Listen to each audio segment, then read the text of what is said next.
Hi, everybody.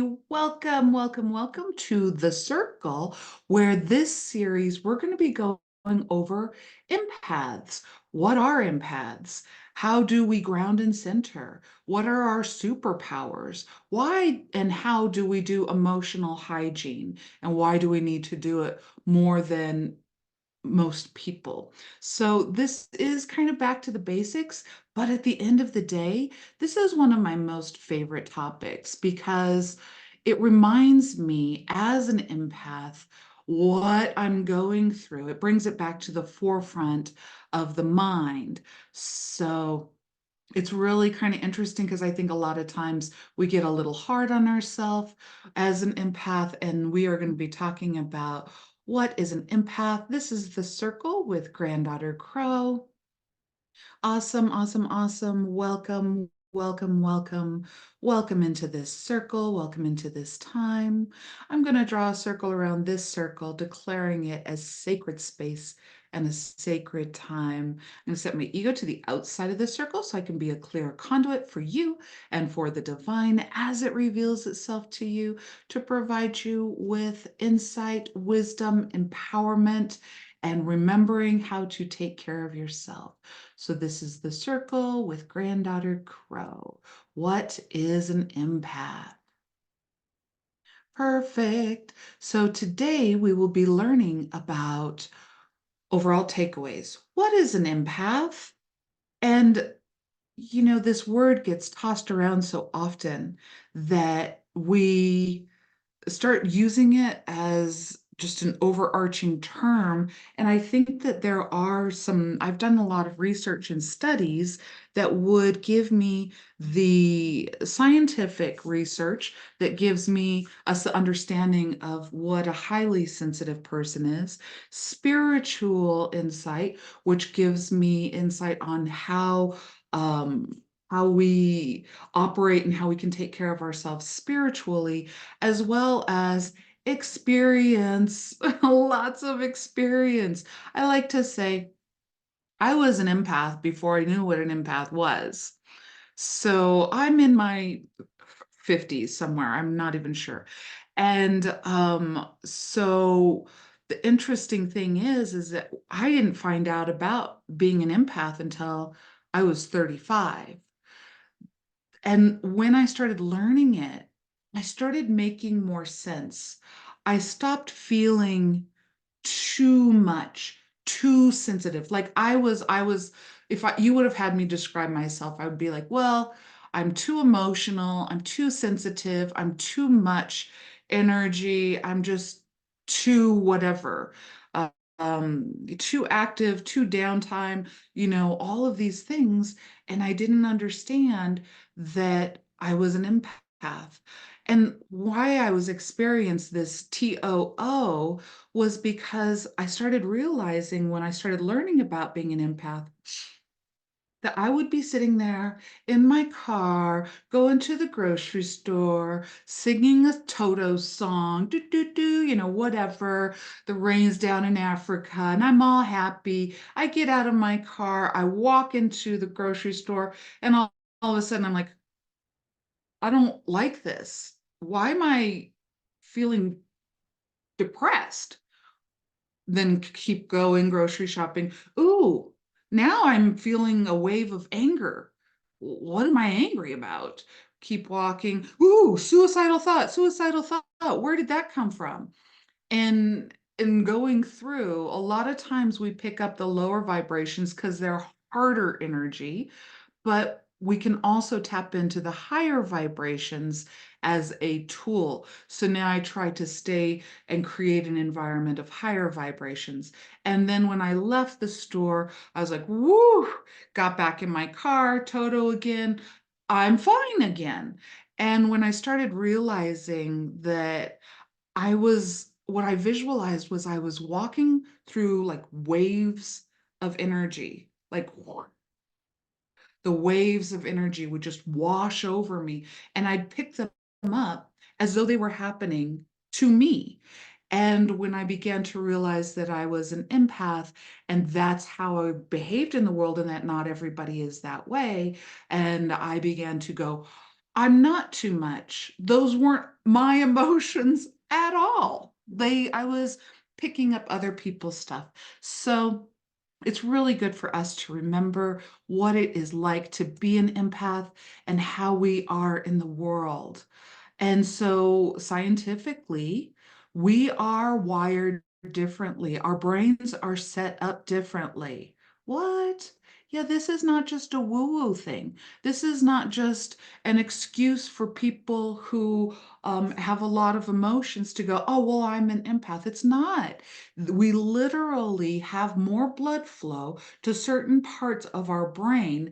Scientific research shows this. And so I'll share some of that with you today and remind you guys what this looks like, or maybe bring it to you for the first time. And then I'm going to talk about our needs and some tools for self care because our needs are different than other people's needs. And when I do talk about needs, I'll talk about that towards the end, but there's one thing that I will tell you is that when we are feeling way too much energy, and this will be good if maybe you know an empath too, um, if we're feeling so much energy, so much emotional energy, um, and we don't know that we're experiencing empathic powers, we don't realize that we are an empath, we don't realize that we are heightened aware, we try to escape these feelings and we go into our head and we analyze, go to school, go to school, go to school. Let's stay up in our head. Let's stay logical. Let's stay logical. Let's stay logical. And or a lot of empaths will go, oh, escapism. I'm not going to escape into my head, but I am going to escape into that bottle of vodka, or I'm going to escape into those pills, or I'm going to escape because it's too much. And so we try to get down into our emotions, and it's boom, way too much. Let's go back up, ground ourselves with logic. And so one could speculate that Granddaughter Crow has a lot of degrees and teaches a lot of classes and writes a lot of books because I'm up in my head. But the interesting thing is I could see that. I can't say that it's different, but I also know that we have more blood flow to certain parts of our brain that cause us to deeply process things, very deeply process things. It's hard for us to just let it go. We notice those subtleties. So sometimes we just go up here or we go out there because it's too much. So I'm going to help you to calm these waters so that it's not too much and that you understand how to navigate the emotional body. So background. Here's a little background. Maybe this word is new to you, empathy, and you've heard it used. Oh, empathy. Well, I thought it was sympathy. And why are you saying empath? Why are you using it as a noun? I thought that it was a verb. I thought I was feeling empathy versus sympathy. So back to the basics. Sympathy is when you feel for another person with the knowledge that it is the other person. So somebody will come up to you and say, oh, I've suffered a great loss. My pet passed away. And sympathy is like, oh, I'll write you a card. I am so sorry for your loss. My thoughts and prayers are with you. Here you go. Bye. And you go on along your day. And that is a beautiful gesture. It's a beautiful way to connect with the world. Empathy is when somebody comes up to you and says, oh, I suffered a loss. I lost my pet. An empath will go, we lost our pet. I didn't even know its name. What was it? It was a doggy? Oh my goodness, what color was it? Oh my God. And they go away and they're crying over something that never happened to them. That is empathy. And it can't just be given as a card. It's something that we deeply feel as though it is happening to us as well. And I'll explain scientifically why that is. So here we go. History. This one's fun. History. I did my own history check on empaths. Where did this word come from? I mean, I did some etymology. I looked at how long has this been in circulation? Is this a new thing? How come it took me until I was 35 to learn about it? All of those things. And in my research, what I found was the first time that the word empath was used to describe a being was in 1968 Star Trek, where they visited a planet of empaths, these people that could deeply connect and feel along with everybody else. And then the metaphysical community took that word and was like, is that what I'm doing? Then Dr. Elaine Aron, who is a scientific psychotherapist, she felt like she was experiencing the world so deeply. So she came up with she coined the phrase HSP, highly sensitive person. And so when we look at it, spiritualists will call it empath, and Dr. Elaine's scientists will call it a highly sensitive person, not to be confused with the empath woo-woo people. I think they're the same thing. But leave it to me, a person who is half Dutch and half Navajo, to understand that both can be true. Anyway, so that's a little history on it. And so, in truth, if it only came out as this term, you know, like in the late 60s, and then we started catching on, and then studies happened in the 80s, and all of this stuff, we started becoming understanding of what is emotional intelligence in the workplace by Daniel Goldman. We started looking at the different types of intellect. This word is relatively new, hence it is still being defined. It is still being defined because we have, oh gosh, I just dated myself. Do you guys ever, for those who were born in the 1900s, do you ever go, oh yeah, 30 years ago, back in the 70s? 30 years ago was like in the 1990s. So I just did it to myself. I was like, we've only known this word for like 30 years, where in truth, it's been maybe 55, but it's still relatively young for a term, and so it stretches, and we're still getting to understand the scope. And so I'm here to let you know that, because maybe you are picking up things that another empath doesn't, or you're attuned to certain things that another empath isn't. That doesn't mean that one of you is an empath and the other one is not. But it also means that, like, a lot of people just go, oh, I'm an empath, you know? And I'm just like, hey, you know what? You go ahead and identify as such. If that helps you explain yourself to you, identify as such.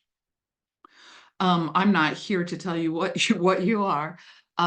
So it's really a term that you don't go to a psychologist and they evaluate you and they say, oh, well, it's not a condition, right? It's not a disorder.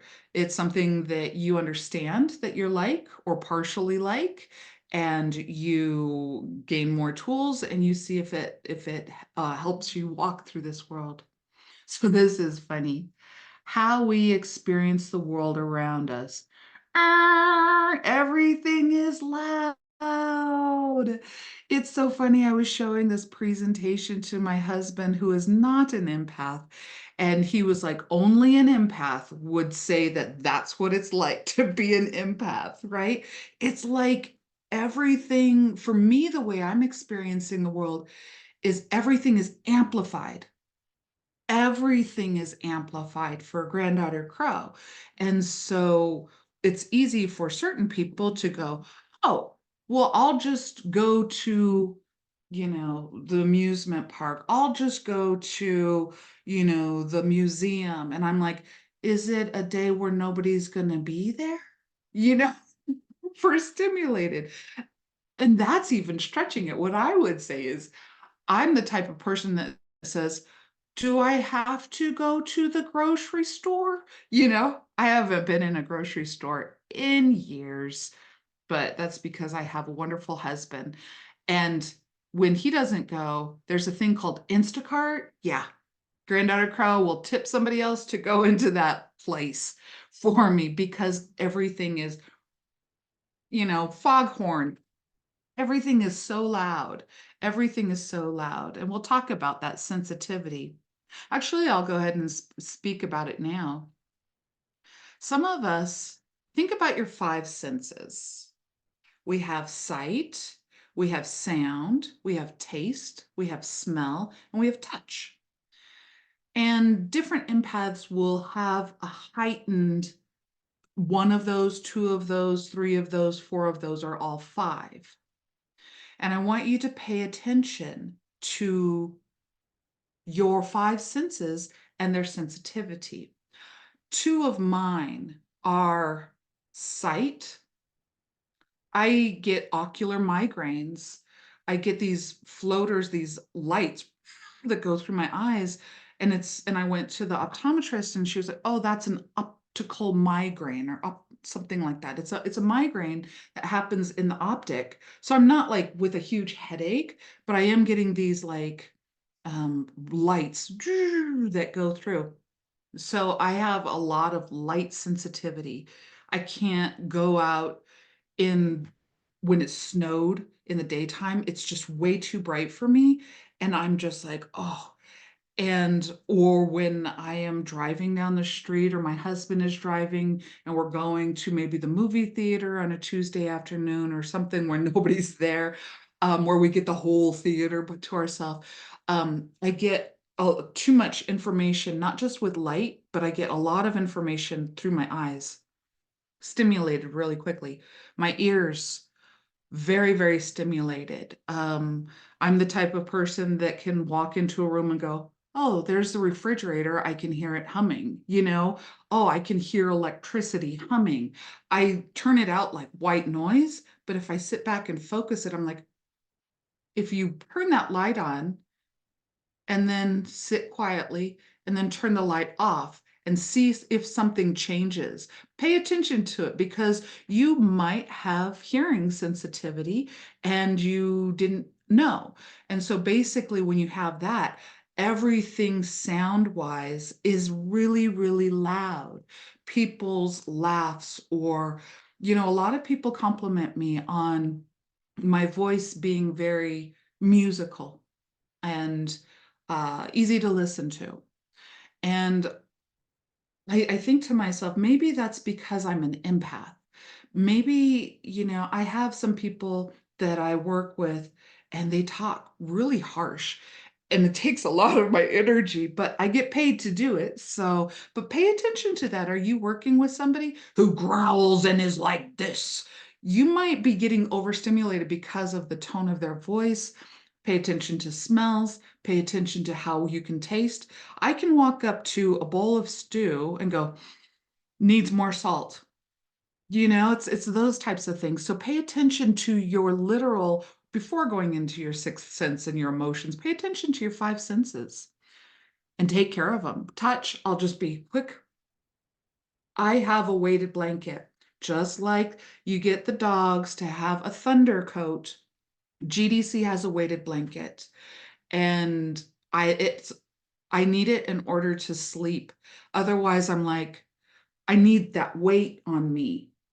And even in the summertime, I need that weight on me. It keeps me grounded.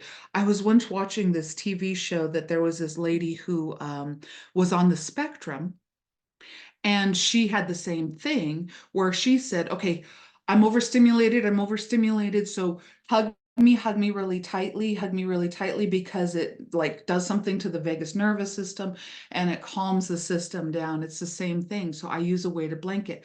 This is one of the biggest reasons why I wear a hat. Yes, I think it looks cute. Yes, it's something that I do, but at the end of the day, I wear a hat. Even when I'm outside, I wear a hat, when I do what I do. So there's a lot of tools. Oh, blue tinted sunglasses. I know I'm going to talk about this for forever and we have material to get into, but get yourself a pair of blue tinted sunglasses. It's interesting because my husband drove me to Barnes and Noble and it was just overstimulation, overstimulation. And then I put on, I think they were Ray-Bans or something like that, put blue tinted, and I was like, cool, I could do this. It calmed the world down. Blue tinted sunglasses, hats, put your hair up. These are antennas, um, that kind of stuff. I get so excited about this topic. I'm glad we're taking the full month to do it. How we experience the world around us, like a siren is what what I say. So now let's talk a little bit about the two sides of the coin with the research that has been done. Dr. Elaine Aron is the one that coined the phrase highly sensitive person, HSP. She looks at it from a scientific point of view. And so she needs to have scientific research. She can't cross this line to spiritualism, or else the scientific community may go, well, I knew that you were doing soft science as a psychologist, but truly, now you've gone woo-woo. There's no scientific base or evidence. So she has to stay in her left hemisphere. She found after her studies that are published that 15 to 20% of the population is an empath, or sorry, she says HSP. 15 to 20% of the population is HSP. And 50% of those are biological female, and 50% of those are biological male. Okay, so as a female in this society, it is more, I don't know if it's acceptable, but it's more like, oh, well, she's a female, she's going to be sensitive. A male who is picking up all of this in this society, that's got to be really hard. That has got to be very, very difficult. So, my hat's on to you, people, males that are highly sensitive. So let's go ahead and see the other side of the coin. Dr. Michael Smith, he also is a psychologist, but he is a spiritual person. He teaches the Empath Academy. He calls it Empath. And he says in his research he has done, he has noted that it is a spectrum. Being an empath is a spectrum. So some people are on the lower end of being an empath, but they still are an empath. And some people are at the higher end of being an empath. I'm going to ask you on a scale from 1 to 10, being the highest, 1 being the lowest, where do you feel that you land as a sensitive? Where do you feel that you land as a sensitive? To kind of start giving yourself some context around it. Then what we're looking at here is that he says that 80% of what we experience does not originate from our self. Only 20% of what we are experiencing originates from here. So when I heard that, I stopped feeling so crazy. I stopped feeling like too much, TOO much. I was like, oh, 80% of me. Whoa, that was weird. Okay, back to it. I felt somebody come up here and it was a cool breeze. Sorry. 80% of what we are experiencing does not originate from here. It is coming at us like a wave, the wave of energy that I was talking about. So a lot of times empaths will shut down because they can't, they get overstimulated. They shut down and they rock in the corner. I'm just kidding. Maybe. I'm kidding. Um, so nevertheless, those are both sides of the coin. Personally, for GDC, I use these interchangeably, HSP and empath, but note that the scientific community doesn't want to cross the line and call them empath because it discredits their scientific studies, which we want to have happen. Okay, let's just take a quick look. I'm going to review this for you guys. I forgot, I think it was the 80s, Howard Gardner went ahead and wrote a book about the 9 types of intellect. There's the naturalist intellect, nature smart. There's the musical intellect, which is musical smart. There's logic and mathematical intellect, number and reasoning. There are interpersonal intellect. So that's people smart. Body kinesthetic intellect, that's body smart, where you're a dancer, you pick up on things, body movements really quickly. Linguistic intellect, these people are word smart. There is intrapersonal intellect, which is yourself smart. You're smart about self-knowledge. Spatial intelligence, which means you're picture smart and your spatial awareness, and existential intelligence, which just came on later. I think there was initially 8, and then he added that one, which existential intellect is what is the meaning of life. And on the handout, feel free to take a minute and go, if I were to score these 1 to 10, which one pops out at me a lot? And it's like, oh, for me, existential intellect and spatial intellect are very high. I could say naturalist intellect just because I wrote the the book Wisdom of the Natural World. I know body kinesthetic intellect. So kind of go through here, but the reason why I'm putting these up here is to show you that there are different types of intelligence. And then his counterpart, who is Daniel Goldman, wrote a book on emotional intellect. So not everything is brain IQ. There's emotional intellect. There's all these different types. And so I want to kind of squeeze into that and go, and there's empaths, and there's empaths. We don't need to be taught about emotional intellect. We have explored the emotional realm and we get it. We know what's going on. So in that, there are so many different types of intellect, and there are so many different types of being an empath. Some people call themselves, and like I said, this is a word that we're still researching. Some people might be people empaths.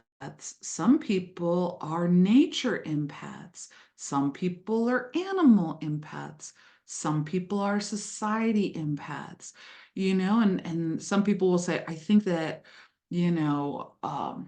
a hurricane is coming. I think that this is going to there's going to be an earthquake, and they just feel it in their bodies. And so there's different ones where we're attuned to different things. So give yourself latitude to be able to be the type of empath that you naturally are. Plus, it just looks yummy. Ooh, this is the fun part, you guys. We're going to talk about the brain, and this is where, you can actually relax and rest assured that the phenomenon and how you are experiencing it actually has a scientific basis to it. It's not woo-woo. This is based on the information and studies and research that Dr. Elaine Aron did. She hooked up an fMRI to people who she considered highly sensitive people, HSPs, and non-highly sensitive people. And she found that there are 8 different places, or 7 or 8 different places within the brain that have more blood flow meaning more stimulus. One is the insula. The insula is also known as the seat of consciousness. This is our deep processor. It sits back here and it processes processes and it processes. So a non-sensitive person, not insensitive, but a non-highly sensitive person may go, well, that sucked. I'll let it go. Where a highly sensitive person will, how come I can't let this go? And then they're like, well, what if this? And then they kind of create and they remember emotions and they start building this whole thing. They think about it deeply. There's more blood flow to the insula. So it's almost it's that's why we do that. There are more blood flow to the mirror neurons, and the mirror neurons are the neurons, the thinking cells that literally mirror the world around us as though it is our own. So, hence, when the mirror neuron is activated with more blood flow, that's why we understand the world around us and feel it as though it is happening to us. Word choices and sounds, language, the part of our mind that processes language. As an empath, and I thought everybody did this, and I thought that some people were just harsh, but as an empath, I listen to the tone, the pitch, the speed. I pay attention to it. When somebody uses a certain word, I'm like, interesting choice. Why did they choose that? And I'm filing all this away for me to digest this in my insula later on, or maybe dream about it to understand. We pay attention to those word choices and to give us more insight about what's going on in the environment. We have emotions and memory where we're feeling the emotions and we remember the emotions. So remember, I was talking about the insula. So a lot of people's insula will digest the circumstance, but we will attach emotions and memory around it. So, for example, one person will say, gosh, that guy was in a bad mood today. Oh, well, and leave. And the empath will go, why were they in a bad mood? Did I do something wrong? They were wearing that black sweatshirt. They wore that black sweatshirt the last time they were in a bad mood. You know what? It's the first of the month. Are they struggling with making rent? We we do this. And we do speculate. We don't draw conclusions and assumptions more than a non-highly sensitive person, but we do start looking at the patterns within our memory and memorizing how people's emotions were and reading their emotions very quickly. We can read the room. We look at body language, we look at stance, and we are known to be deep listeners. This is interesting because this is where empaths will get, they have to make this stance in the world. Maybe they have to come out a little bit harsh because really what people want to do is they're like, oh, can I tell you my life story? And maybe that's why I'm good at what I do, is because I'm not just listening up here, I'm listening. I'm listening to you deeply. And so, but if you catch me out at the supermarket, you'll see me with my hoodie, my shades, my little hat, not this hat. I have a little cap that I wear that's all native pride, and I am not to be approached because I know when somebody approaches me, if I smile and say, how are you? They will know that they can get all up and they can tell me their life story and I will be empathetic. People can spot it, sniff it out like dogs. Just kidding. But it's true. And then we also, it is said that by Dr. Elaine Aron that we lack the filtration system of irrelevant information that non-highly sensitive people do. So it's almost like we don't have the filter. We're taking it all in. Whereas you're driving down the street and you see something and you're like, oh my God. And the person sitting next to you is like, what? Oh, did you see that? And they're like, it's irrelevant.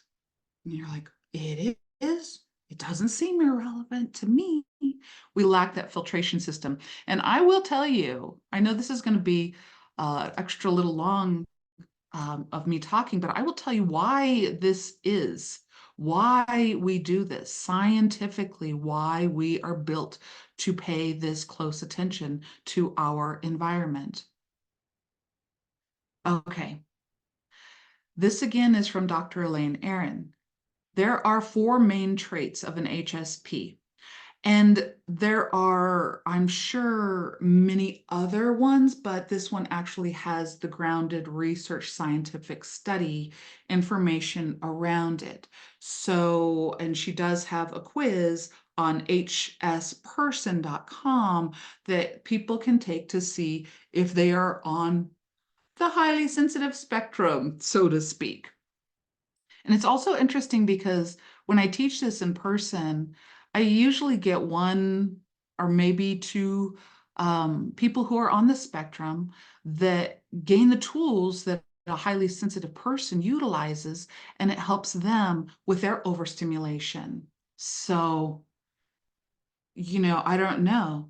I read social cues, so I know that I'm not on the spectrum, but it's interesting. They too need weighted blankets and blue sunglasses and hats and putting their hair up, and not to be overstimulated. It's just interesting. So here are the four main traits. It actually spells does. We have depth of processing. We get overstimulated easily. We are emotionally reactive or empathetic, and we are sensitive to subtleties. And if you have these traits, even if you deny one of these traits, no, no, no, I don't get overstimulated easily, Granddaughter Crow says, as she is raising a teenage son as a single mother and working over 40 hours a week downtown, taking karate and working on her master's degree. How could I get overstimulated? But the truth is that I was so up here, I wasn't paying attention to my nervous system. I was getting overstimulated. I just didn't pay attention to it. I didn't want to. It was too much. I didn't know what was going on. So, depth of processing, remember the insula, overstimulated easily. Well, yeah, we lack the filtration system of, what other people would call irrelevant information. We take it all in. We are emotionally reactive and empathetic, and we also are sensitive to subtleties within the environment. Again, Granddaughter Crow, who would want to be like this? I'll tell you why. I will tell you why science and biologists say that we are like this. Oh, here's a point to all you sweet little empaths out there. I feel like this. This is what I feel like. I feel like I'm coming into the world like a little kitten. But you know how the world actually sees me? Us? Like this.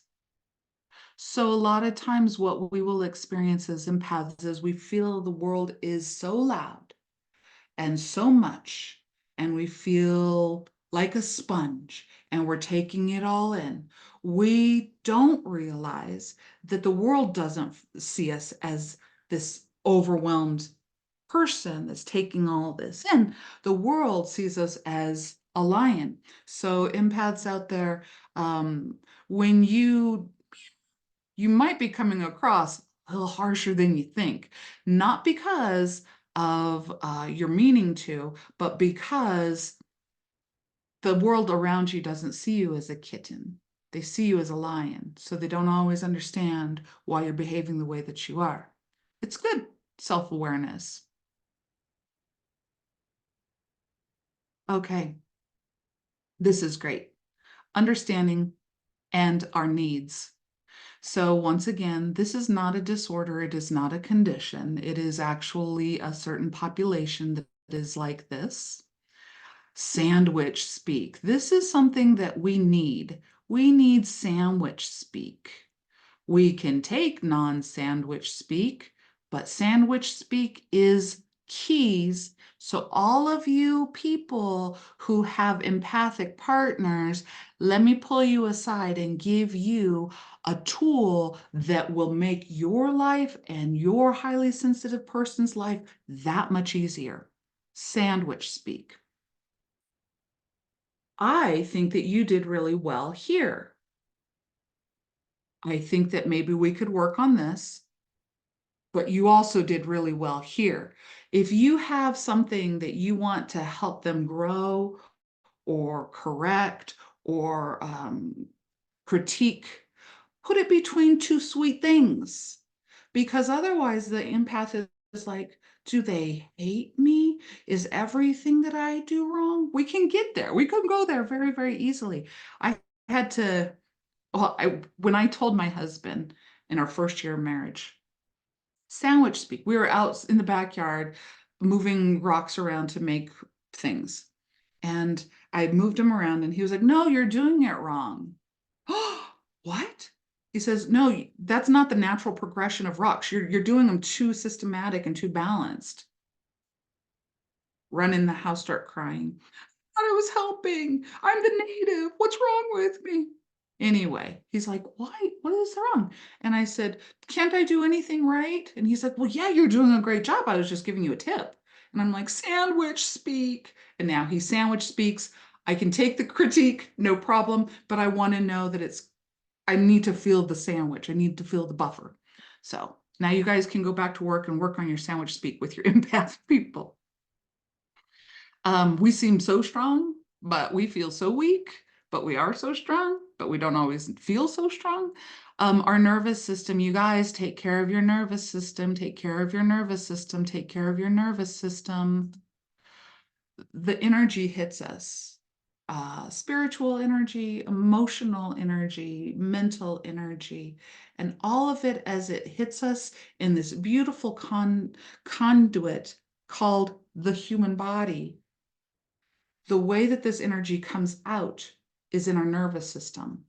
We get jittery, we get overstimulated easily. We may have nervous system problems. We have, digestive problems. We get headaches. We get all of these things because our nervous system is in overdrive. Take your Epsom salt baths, put your incense on, listen to your music, drink lots of water. Anything that calms your nervous system, please do it. Again, go back to those five senses: your sight, your sound, your smell, your taste, and your touch. Get something that will comfort each of those for you. Get something that comforts each of those senses for you so that you can relieve your nervous system. I love the smell of um, jasmine. I love the smell of jasmine. It calms my nervous system. So, I need to remember, get some more jasmine so I can relax, take care of you. This is how you can self-care. We don't always realize when our nervous system is overstimulated. Pay attention to it. Biologist findings. Ooh. Okay. To the people who have to put up with these highly sensitive, wonderful people, here is another thing. This is why they are here. So Dr. Elaine Aron, who is a psychotherapist, has done the research on highly sensitive people and knows that 15 to 20% of the human population are this way. She also has biology friends, scientists that do research too. And so she asked them, is the human race the only species on the face of this earth that has 15 to 20% of overstimulation or highly sensitive experiences?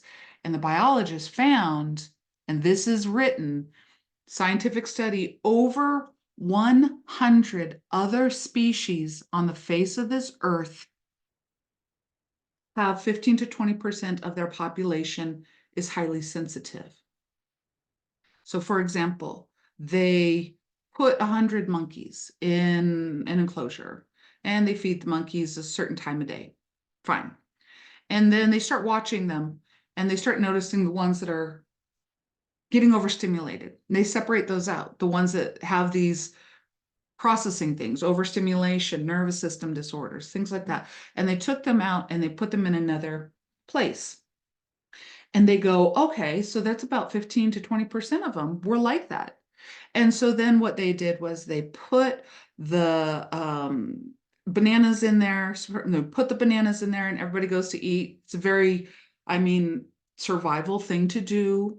When you're hungry, you need to eat. And then all of a sudden, they put something weird, like maybe a teddy bear floating in the air. And the non-sensitive 80 to 85% of the population ignored it. They just went to get something to eat. The 15 to 20% that's highly sensitive wouldn't eat. It overrode their wanting to eat. And they were just like, what is this new thing? I noticed a subtlety. I didn't filter it out. I'm trying to figure out what it is. I'm deeply processing. I'm getting overstimulated because there's something new in the environment. And so, what biologists have come to the conclusion is that the highly sensitive people, or the highly sensitive, the HSP, or the highly sensitive of over 100 different species, are there for the survival of the species because those are the ones that go, that's not right. And the rest of them are like, what are you talking about? Oh, that? Well, let's go and figure it out then. But in the Western society, we're seen as weak, you know? But we need to be appreciated because that's why we're here. Plus, it's kind of cool. We have very dynamic lives. Okay, you guys can go back to whatever you're doing. Just trying to give you tips to be able to understand your HSP. All right, so these are the things that help us to understand why we have more blood flow, why we get overstimulated, why we lack that filtration system. It's for the survival of our population. Yeah, that's not a lot of weight, Granddaughter Crow. Well, that's what the biologist said. Don't tell me. Okay, here's some tools as we wrap this up. Do your five senses. Do these things as well. Fingertips together. I don't care where you are, if you're in a meeting, if you are, well, if you're driving, don't do this. Um, Doing this will actually, I mean, I'm going to invite you to do this for a few moments, and it will actually bring you back here and ground your energy. Because we give and receive, and this is how we can give and receive from ourselves. I call it my recharging of my battery. And if you've ever seen me at a metaphysical fair or any type of a conference, you'll see me doing this a lot. And I didn't realize that I was doing it because I just do it naturally. But in the pictures that people posted, oh, here's Granddaughter Crow at her booth. It was like, I'm doing this. I'm like, oh, hi, everybody. Yay. So that's a way to ground and center pretty quickly. Breathe, do your breathing work. Breathe in, hold that breath, breathe out.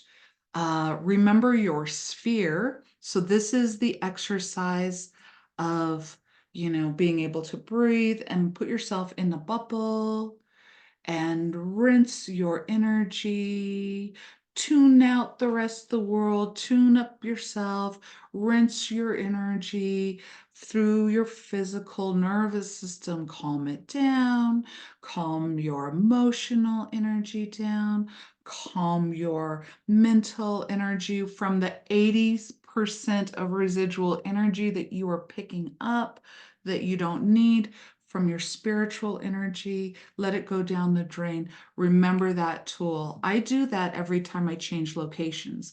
Now, the truth is, I don't change locations that much in the life that I'm living right now, but that's a tool that I used every time I got into the truck.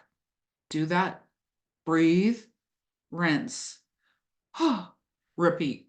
You can't do it too much. And then last but not least, just as much as you can empath people's pain, you can also empath the beauty in the world. I'm going to ask you to breathe really quickly and look at this picture. Empath the picture. Go there for a few moments. Empath this. It's another tool when you get overstimulated. Fill your home up with beautiful, calming pictures that you relate to. Fill your wardrobe up with the type of material that calms your system down.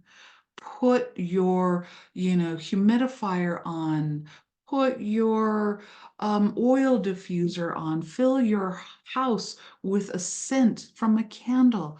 It will start helping you. You can empath the beauty just as well. So there we go. I love it. And we're just scratching the surface. What is an empath? Well, kind of explain that. We'll talk about it more. We are wired differently. Needs and tools for self-care. It is time for the 3-card pull. So pick, which one do you want? Group 1, group 2, group 3. Awesome. Let me just give you guys a little blessing. Okay, group 1. Oh, hopefully this brought you some clarity. Maybe you've heard this information before, but it brought it up again, and it maybe allow it to help you with breakthroughs. Allow it to help you with breakthroughs, your inner vision and your truth. Maybe now you have a little bit more clarity around a situation that you're going through, and this one complements that as the Jaguar. Again, this guy looks for impeccability and integrity, looks for clarity. So group 1, let this information bring to you self-knowledge, understanding how to approach a situation. Group 2, all you guys, play. May this information help you with your social interactions, your creative pursuits and joy. 2, 2, 2, 2. This is so cute because it has the little raccoons who are a part of the bear family go out on a limb and chase that butterfly to understand transformation and